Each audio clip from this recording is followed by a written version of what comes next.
clamp it up. Hey, bada bing. Nah, RB20s don't make power. What are you talking about? I guess we could just cross-thread it. That's free Loctite, ain't it? There you go. Just wondering if that's like... fix for that. Yeah. Gotta love it.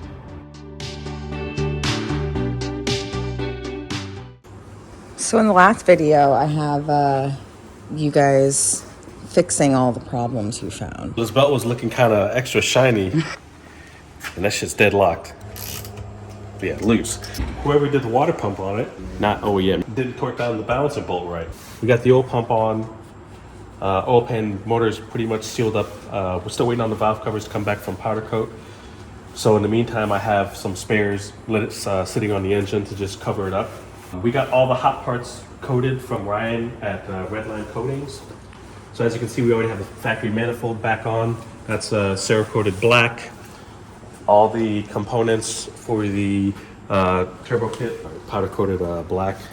So we're gonna work on getting this kit installed on the car because we do have to fab up a hot side intercooler charge pipe and a turbo inlet pipe and make some more progress.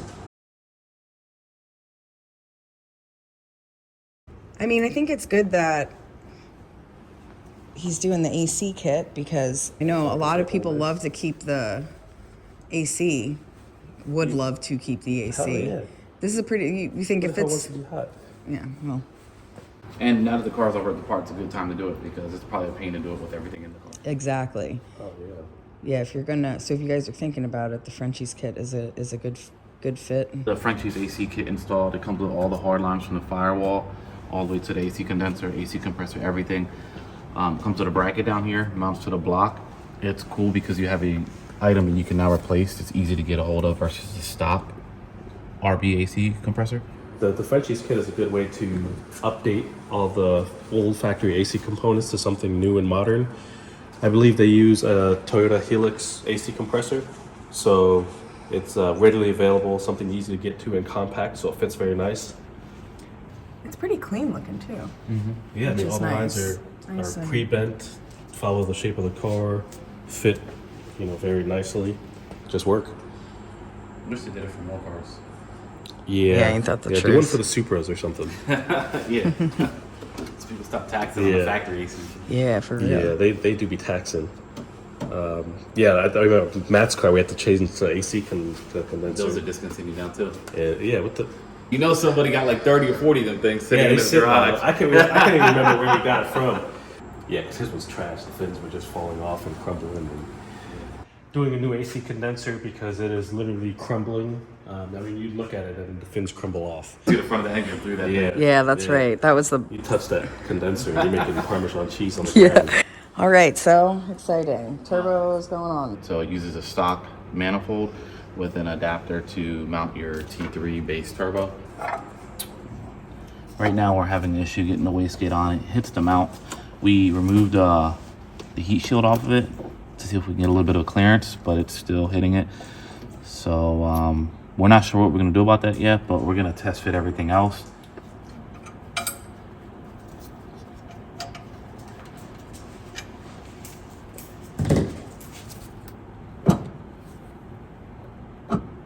And we're hitting the shock tower.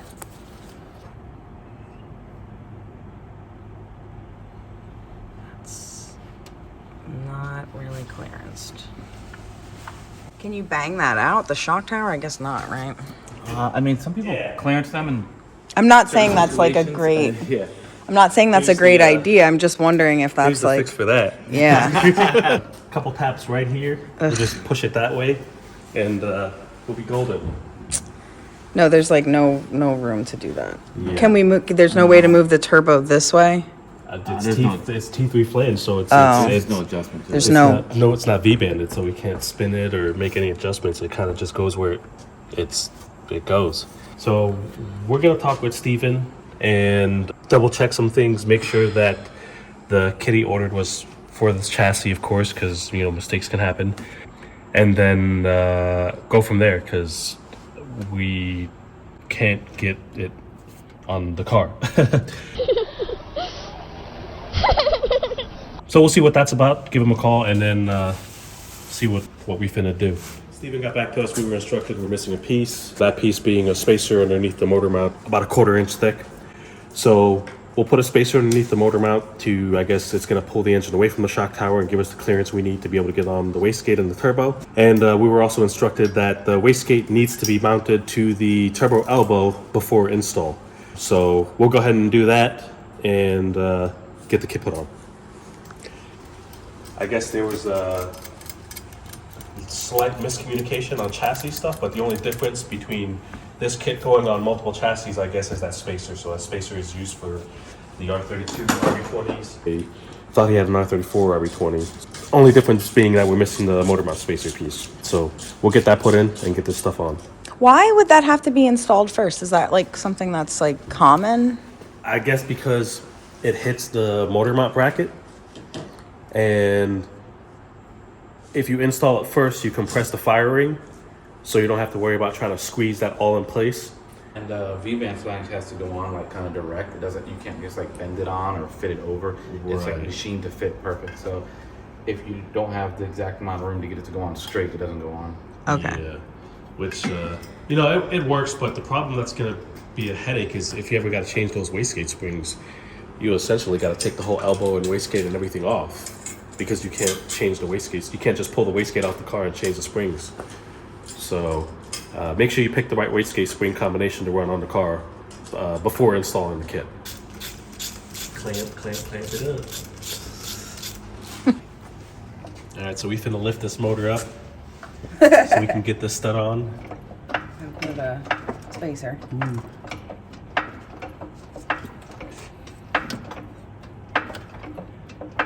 All right, you should be able to wiggle that motor right now. There we go.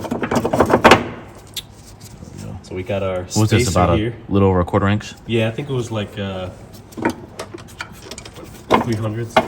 So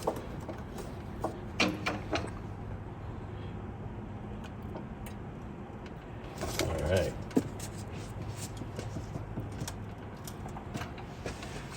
That little bit of room should help Hopefully. balance it. Yeah, clearance. With aftermarket stuff, you know, it's there's always going to be things you have to kind of change and modify and tweak on the car to get things to fit, which happens. This is safe though. It's not like What, not the- to space the motor mount like that. That's my only concern. I mean, I'm not the biggest fan of that. As you see, the engine naturally sits crooked in the engine bay, which is designed like that, but the bottom of the pan is flat in that exact same angle. Therefore, you know, it's a slight offset, so it shouldn't be the biggest deal, you know, but technically the oil pan is no longer sitting directly flat, so the oil naturally wants to push away from the pickup tube, but that's a very minor, it really shouldn't make a big difference. If we're talking about spacing it so much that, like, for instance, you can see we probably have 1 or 2 threads of the stud sticking out on the nut. If we were talking about, yeah, we need a 1/2 inch, and then we're physically losing thread engagement on the nut, then that would probably be a big, more of a big concern there. But I mean, it's a small adjustment to be made to try and make some power. So we're gonna try to get this on all assembled.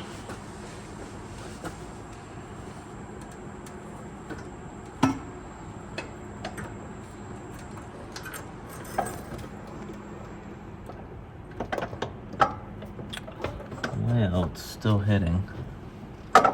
Guess we can try to go up on it and lift it up with the. okay, so yeah, well, is that the top nut's loose, I guess, or? No. Oh, you know what? You're up in the air, The bottom nut's not on, so I could. Anyways, It's hitting the top. It's hitting the mount though. the actual mount bracket. So, right here. It's hitting the Oh, bottom. we still have to- okay, got you. Okay, my B, yo, my B. We'll be back when we figure this out. Yeah. This is like take 3 or something. Take All right, 17. We think we got it figured out. We'll just leave the motor jacked up a little bit. No, I'm not just got the head of the jack on the oil pan. I've got a piece of wood that takes up a lot of the space on the oil pan, and I'm just giving it a slight lift. Wood. So, you know, what's wood? What?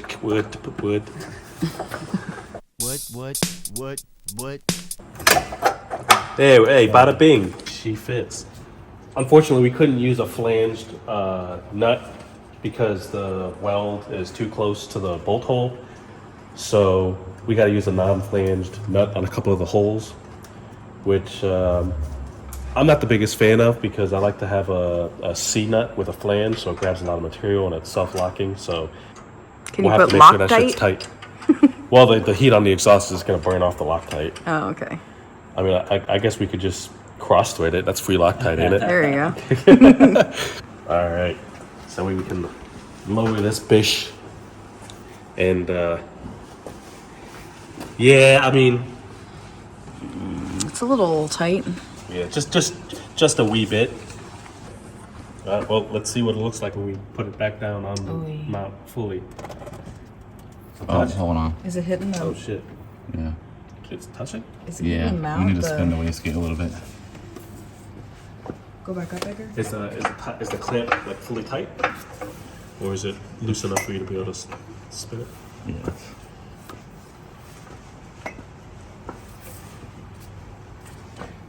Try again. Yeah. Slowly.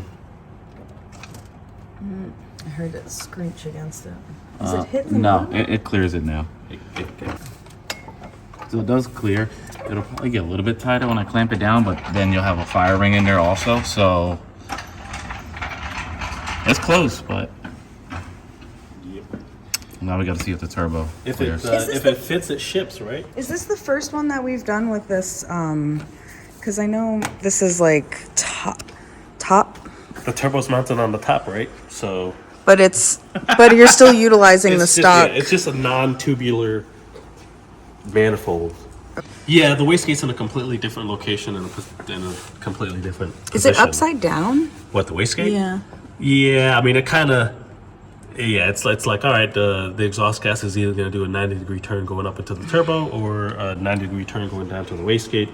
It's probably going to want to favor the turbo more, which is the natural flow, which is fine. But I'll be curious to see what the boost control looks like with the wastegate priority like this. Well, if it fits, it ships. Right. And then I guess we get the turby on here. The Turbski. All right, we'll be back with the turbo. What size turbo is this again? Precision 5858. And it's gonna send all the steam into this RB20. Hey, I think we're on. Okay, well, it clears the shock tower. Barely. Barely. Hey, Yeah. clearing is clearing. We might need to give it a Actually, little... no. Wait, no, it's still touching. It's touching. Is the turbo flat on flange? No, it's heading over here too.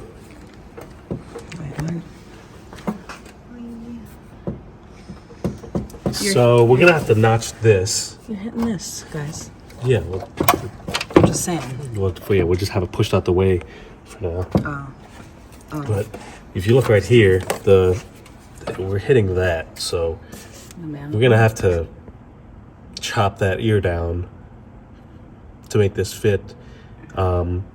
I don't know if we're gonna be able to run the factory heat shield now because that's one of the mounting studs for the factory heat shield, which we did send out to get powder coated and he wanted to use. So we'll probably have to make some modifications there and see if we can make it work. But the turbo is on. Is it still hitting though? I can't. Yeah, I mean, Still hitting the shock tower. Yeah. I mean, the problem is, okay, so we bolt it down, it pulls it away, barely. Oh. But what's going to happen is when the engine is going to flex in the motor mounts because the engine moves, it's going to run the turbo into the shock tower. So every time you do a gear change or a hit, you're going to hear that in the chassis. If we get two of these nuts put on, we'll see. Hey, I think it's pulling it away. We got clearance.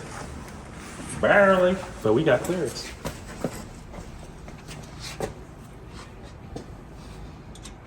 Yeah. I know that the engine will flex, like especially with a big power pull. I Nah, mean, RB20s don't make power. What are you talking about?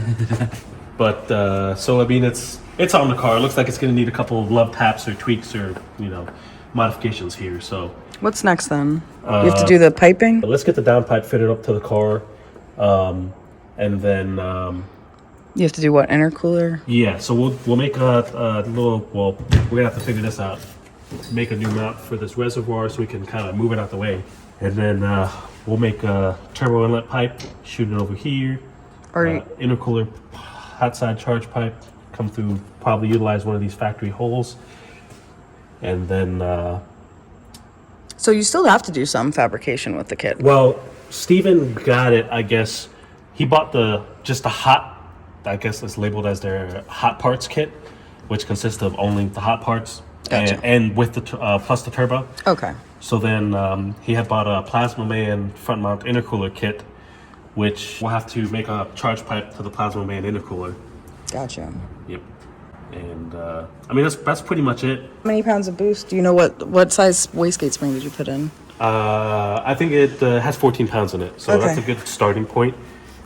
So low boost essentially should be somewhere around 14 pounds.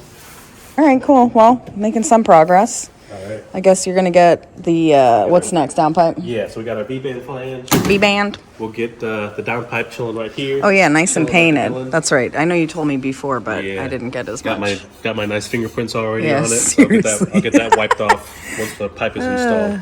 This stuff will literally just wipe right off. It's literally just fingerprints and touch marks and stuff. It's because it's matte black and I'm all greased up. Greasy, Yeah. greasy boy. Yeah. All right, cool. We'll be back when the downpipe, I guess, is on, and then Aaron will be here to fab today. But I don't know if he's fabbing this stuff today. Maybe. I think he's gonna finish up the exhaust system on Lisa's car Oh, okay. today. But this should be able to come shortly right after. Cool. All right. All righty-roo. Let's go. Here's our V-bando clamp. Yeah, it's not straight, so I don't know if that's gonna go on. Yeah, I might just need to. We'll see. Yeah.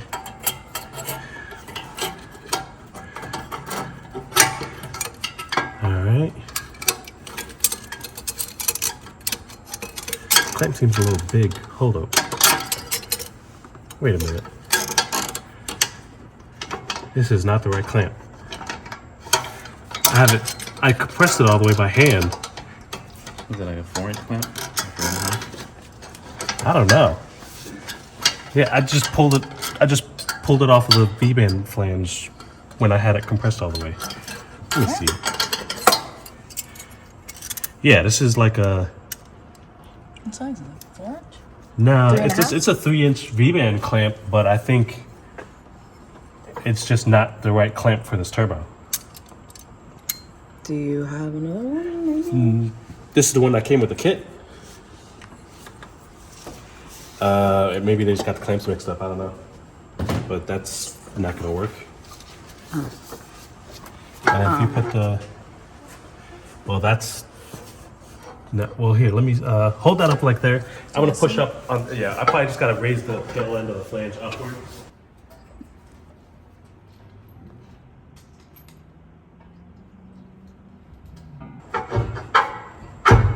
Is that as high as you can go?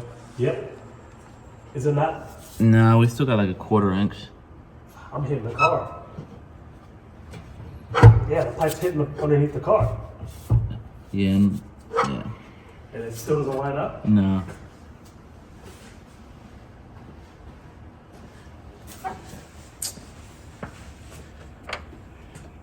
How bad is it off? Well, the problem is it's like the angle of the flange. Yeah, it's opened up at the top. Like the whole thing needs to. Yeah, so it's like the back needs to be raised, but we can't go up anymore because it's running into the chassis of the car. And the problem is you'll put a clamp on that and try to clamp it down once you get the right clamp. And it's going to try and pull these two flanges together, but then you're just going to run the downpipe into the car and then you're going to have the pipe rattling on the car with your turbo rattling on the shock tower and your wastegate rattling on the motor mount. With a nice exhaust leak on top of it. Yeah, that's a big gap. Come on. All right, so We'll be back. spoke with Steven, sent him some photos, kind of what's going on. So he's gonna see what he can figure out on his end, because he purchased a kit, and maybe we got the wrong downpipe or something, because we were also missing the motor mount spacer. I don't know. This is my first time working with one of these kits, but it doesn't seem to be going as smooth as we hoped for. So yeah, gotta love it. There's no no like way that you have to probably get parts from them or make your own, which at that point, Yeah, I think what he spoke to the fab guy over there, and I guess he was told that when the pipe cooled, it could have possibly warped, which things do move around when they cool, and when you weld them, they do pull and stuff. So not anything that we're unfamiliar with. There's ways to work around that, and you know, there's plenty of room in the chassis to kind of have some movement here or there. But nonetheless, I guess Steven spoke with them, and they said they'll do whatever it takes to, I guess, get this right. So that being sending him a new downpipe, I guess, and or have us modifying this downpipe or something. So we'll talk to Steven and see what he wants to do,